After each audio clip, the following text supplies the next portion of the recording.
आज मखसूस नशस्तों के हवाले से सुप्रीम कोर्ट ऑफ पाकिस्तान में अहम तरीन केस इस वक्त भी जारी है। चीफ जस्टिस काजी फ़ाइज़ ईसा की सरबराही में 13 रुकनी फुल कोर्ट जो है इस वक्त सरबराही में उनकी समाअत कर रहा है। और PTI के इस बारे में क्या मौक़िफ़ है, हमें सुनने में मिला था कि PTI का काजी फ़ाइज़ ईसा के ऊपर अदम एतमाद है। कोर कमेटी में भी इसकी डिस्कशन हुई और इंतज़ार पंजोता साहब इमरान खान के वकील हैं तो यंग मगर बहुत सीनियर वकील है और बहुत इन्हें सोशल मीडिया पे और काफ़ी फ्रेंडली हैं। हम उनसे बात करने की तफसीलात जानेंगे। पंजोता साहब अस्सलाम वालेकुम। वालेकुम अस्सलाम, कैसे हैं जी? शुक्रिया। पंजोता साहब बताइएगा क्या सूरत हाल है आज की केस के हवाले से कि किस करवट आप देख रहे हैं सुबह का। सबसे पहले ये बताइएगा बेंच के हवाले से कि काजी फ़ाइज़ ईसा के ऊपर शोएब शाहीन साहब से मेरी बात हुई थी, उनका कहना था कि हमारा इसके ऊपर अदम एतमाद हम कर सकते हैं। आज की डेट के बारे में उस बारे में बताएं और केस की तफसील। देखिए, आज जो समाअत यहाँ पर चल रही है इसके अंदर मैं यही कहूँगा कि पहली बात तो हमने जो कोर कमेटी ने फैसला किया था उसमें यही था कि काजी साहब जो है वो तमाम केसेस जो हैं वो खान साहब के ना सुने, पार्टी के ना सुने, और स्टिल वो बैठे हुए हैं। अब समाअत जारी है, हम नहीं चाहते कि केस को डिले किया जाए, हम चाहते हैं कि हमें इंसाफ दिया जाए, हम खड़े हैं। मखसूस नशिस्तें हमारा हक है। एक जमात जो है वो सीटें जीतती है, आप किसी और जमात को कैसे दे सकते हैं? और यही बात आज सुप्रीम कोर्ट ने भी की कि जिन्होंने दरख्वास्तें दी कि ये सीटें जो हैं हमें दी जाएं, उन्होंने हमारी दरख्वास्त की मुखालफत की। तो आज अदालत ने कहा कि इसका मतलब आप चाहते हैं कि जो आपने सीटें जीती हैं उससे एक्स्ट्रा आपको सीटें दी जाएं। तो ये ऐसी सूरत हाल है, इसमें बड़ा वाज़ह क्लियर है। और अदालत ने ये भी रिमार्क्स दिए हैं कि अगर एक जमात जो है उसको बल्ले का निशान लिया जाता है या कोई भी उसका निशान लिया जाता है तो उसका ये मतलब नहीं है कि उसकी जो है एज अ जमात जो है उसकी हैसियत ख़त्म हो गई। तो एज अ जमात हमारी जमात मौजूद है। पाकिस्तान तहरीक इंसाफ का हक है, आवाम का हक है, जमहूरियत का हुस्न है, और जमहूरियत के ऊपर डाका होगा कि अगर ये सीटें किसी और को दी गई। सर कैसे देखते हैं पहली ही समाअत पे मखसूस नशस्तों का पेशावर हाई कोर्ट का जो फैसला था वो मुअत्तल कर दिया गया, तो आप कैसे देखते हैं समाअत ज़्यादा चलेगी, कोई बड़ा रिलीफ मिल सकता है? देखिए, समाअत फ़ौरन मुकम्मल होनी चाहिए और मैं ये समझता हूँ कि फ़ौरन ही सीटें हमें देकर हम अपनी लिस्ट जमा करवाएं, और बल्कि लिस्ट हमने जमा करवाई हुई है तो हमें सीटें हमारी एलोकेट करनी चाहिए। तो बड़ा रिलीफ मिलने का इम्कान है?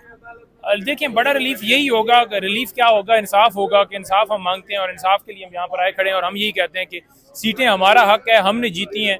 जिस तादाद से हमने सीटें जीती हैं उस तादाद से हमें मखसूस नशिस्तें दी जाए। एक मखसूस नशिस्त नहीं हमें दी गई तो हम मखसूस नशिस्तों के लिए आए खड़े हैं। सुन्नी ताद कौंसल की भी अगर देखी जाए बात तो इस वक्त वो भी एज ए जमात, पार्लिमानी जमात हो चुकी है, क्योंकि 2 सीटें आपको पता है कि सुन्नी ताद कौंसल ने भी जीती हैं। मंजूर साहब आखिरी सवाल, खान साहब के ऊपर रिलीफ जब मिलने लगता है तो मजीद केसेस डाल दिए जाएंगे। अब परसों भी उन्होंने PTI के रहनुमाओं ने पेश होना है FIA में, तो उनके केसेस की तफसील कितना रिलीफ मिल गया और अब मजीद केसेस जो बनाए जाए उसके ऊपर बताएं।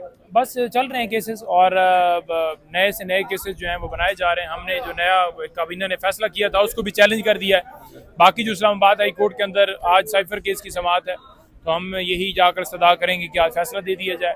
इद्दत केस नीचे किसी और जज के पास भिजवा दिया गया। इद्दत केस जब फैसला होने वाला था तो उस वक्त आकर जो रिक्यूज़ल करना इंसाफ का कत्ल है, ये फेयर ट्रायल के मुनाफी है, ये आइन के तमाम आर्टिकल्स की खिलाफ वर्जी है। हम इसे किसी सूरत जो है वो PTI रहनुमा FIA में पेश होंगे परसों होंगे। सुनने में आया है कि 6 जून का जो जलसा है उसमें इमरान खान साहब के उसके ऊपर ये मुनक़िद किया जा रहा है।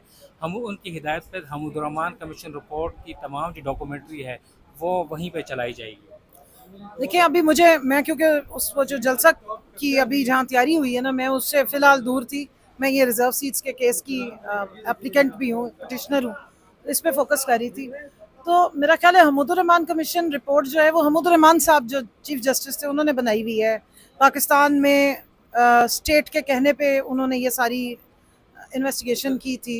74 में इसको भुट्टो साहब ने शाया होने से मना किया था, लेकिन अगर ये रिपोर्ट इंडिया में शाया हो सकती है, बाकी जगहों पे गूगल पे पड़ी हुई है, मेरा ख्याल है इससे किसी को घबराहट नहीं होनी चाहिए कि अगर हकाइक जो है या सच्चाई है या एक मुल्क में एक बहुत हाईएस्ट फोरम पे कोई इन्वेस्टिगेशन हुई हुई है, रिपोर्ट बनी हुई है, तो वो कोई सामने आ जाए। आइंदा अब इमरान खान साहब ने कहा कि जो भी ट्वीट होगी मुझसे इजाज़त लेके अप्रूवल के बाद होगी।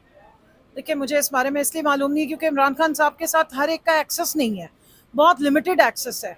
और जो ये कंफ्यूजन क्रिएट करवाई जाती है ना जी, कि ये जो हमारे ओपोनेंट्स PDM वाले इधर उधर से स्टेटमेंट्स देते हैं, उसकी वजह ये है कि जब भी कोई कंट्रोवर्सी इन्होंने बनानी होती है ये इमरान खान साहब के नाम से बनाते हैं, लोगों से सवाल पूछते हैं और ऐसे उस टाइम पे पूछते हैं जब वो उनसे मिले हुए नहीं होते। जब वो मिल के आके असल बयान देते फिर कहते हैं जी पहले तो ये बात की थी, बाद में तो ये बात की थी। तो भाई इंसान है, जब आपने उनको बंद किया हुआ है 20 मिनट से ज़्यादा आप मिलने नहीं देते, हफ्ते में एक दफ़ा सिर्फ मुलाकात होती है, तो जब कोई जाएगा मिलेगा तो चीज़ें क्लियर करके आके बताएगा। आज के केस के बारे में मुख्तसरन अदम एतमाद हुआ चीफ जस्टिस के ऊपर, मगर फिर भी बैठे हुए हैं, कैसे देखती हैं रिलीफ को? देखिए अदम एतमाद इसलिए है क्योंकि उन्होंने अपना माइंड तो दे दिया, डिस्क्लोज कर दिया। 13 जनवरी को जब हमसे बल्ला छीन लिया गया और हमें बगैर बल्ले के, बगैर बॉल के, बगैर विकेटों के क्रिकेट स्टेडियम में फेंक दिया कि जाके आप दूसरे मुखालिफिन के साथ अब मुकाबला करें। और मज़े की बात यह है कि हम फिर भी मुकाबले में बैंगन से, चिमटों से, जूतों से हमने पूरा मैच लड़ लिया और हम जीत कर आ गए। मैं तो रोलर कोस्टर पे चढ़ी हुई थी, मैंने वहाँ से बैठ के इलेक्शन लड़ा है। तो अब ये है कि उन्होंने फिर उस बल्ले के जो हमारा केस है उसको रिव्यू में भी गया हुआ है, उस पर फिर एक ब्रिटिश हाई कमिश्नर को एक लेटर लिख के उसको इंडोर्स करना कि जजमेंट ठीक थी।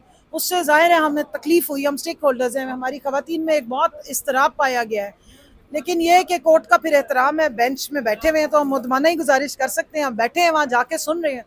इनकरेजिंग बात ये थी कि जमहूरियत की स्पिरिट पे बात हुई, कॉन्स्टिट्यूशन के स्पिरिट पे और वोटर के वोट के तकद्दुस पे बात हुई, जिस पे मैं अतर मिनल्ला साहब को, मंसूर साहब को और मुनीब साहब को और बाकी जो फाजिल जजेस ने जिसको इस चीज़ को इंडोर्स किया है और इलेक्शन कमीशन ऑफ पाकिस्तान को उसका असली रोल बताया है कि आपने जो है वो लोगों को टारगेट नहीं करना है, आपने आवाम के राइट्स को प्रोटेक्ट करना है और किसी भी पॉलिटिकल पार्टी के फंडामेंटल राइट्स को वायलेट नहीं करना।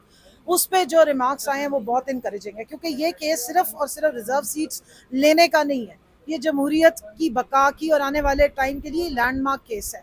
आज मजमूई तौर पर मैं समझता हूँ कि केस ठीक गया, उन लाइंस पर गया जो हमारी आइन और कानून के मुताबिक एक रियल हकीकी डिमांड है कि ये सीटें 8 फरवरी को लोगों ने इमरान खान के नज़रिए को दी और उसके मुताबिक लोग असम्बलियों में हल्फ उठाकर बैठ गए। और जब आपने हमारी पार्टी का बल्ला ले लिया तो ज़ाहिर है फिर हमने इंडिपेंडेंट इलेक्शन लड़े और फिर इलेक्शन कमीशन के रूल्स के मुताबिक हमने टाइमली एक पॉलिटिकल पार्टी ज्वाइन कर ली और फिर उस पॉलिटिकल पार्टी को आपने पार्लिमानी पार्टी डिक्लेयर कर दिया। तो अब ये सीटें जो 77 सीटें हैं जिसमें मिनॉरिटी और ख़वातीन की हैं, ये SIC को मिलनी है, इसमें कोई दो राय नहीं है। मैं समझता हूँ कि ये फ़ैसला पाकिस्तान की पार्लिमानी तारीख का बहुत बड़ा फ़ैसला होगा और ये एक डिफाइनिंग मूवमेंट है।